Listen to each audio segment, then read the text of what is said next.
Sports fans, get ready for Through the Wire. We discuss all the hottest stories in sports straight from the headlines. I'm John Paul Salamanca, this is Evan Molina, and let's take a look at one of the more interesting stories that happened over the weekend. Donald Sterling, I think everybody's been talking about that, under investigation for some racially insensitive comments he allegedly made towards his girlfriend, I believe. It's not just towards his girlfriend, it was towards Magic Johnson, which is pretty much that one NBA Hall of Famer and one of the most successful African-American businessmen in the world, pretty much been told by Donald Sterling, yeah, you can't come to Clipper games. That's just the tip of the iceberg. When you have the President of the United States commenting on this, when you have this is now bigger than sports. It's now on Meet the Press. Yeah, we're talking about possibly Donald Sterling losing ownership of the team. That's how insensitive. And there is a history of this March Schott. Let's not forget, she lost her team for making comments about Nazis, pro-Nazi comments. It's going to be interesting to see how the commissioner's office handles this whole situation. Another interesting thing to see is how this is going to affect the playoffs, which we jump into right now. The Clippers got blown out by the Warriors over the weekend. The series is now even at 2-2.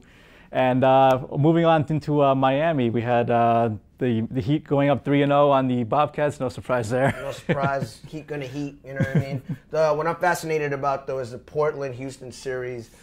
Portland's up 3-1. It's been a breakout party for Damian Lillard and Marcus Aldridge.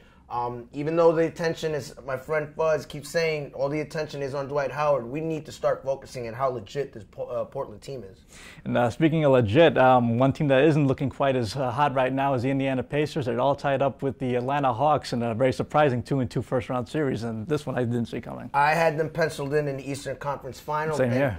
Thank goodness that there's a eraser on pencils. You know, and can Knicks fans, can you stop complaining this could have been us? You weren't good enough. Let it go. Let's talk about Atlanta and the job that they're doing. Instead, I mean, they're pushing the guys. They're pushing.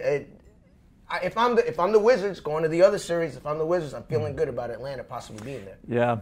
Let's see how that turns out. And going right from the hardwood to the ice, we have the NHL playoffs. The Boston Bruins eliminated the Detroit Red Wings over the weekend. Yeah, it's a little weird seeing the Red Wings in that conference, in the Eastern Conference, but an old school rivalry right there that's going from one old school rivalry to a great old school original 7 rivalry against the Montreal Canadiens in the second round. That's going to be a very chippy series. I'm looking forward to it. And that wraps up this edition of Through the Wire. Remember to tune in next week for more, and to continue the conversation, remember to tune in to LatinPost.com.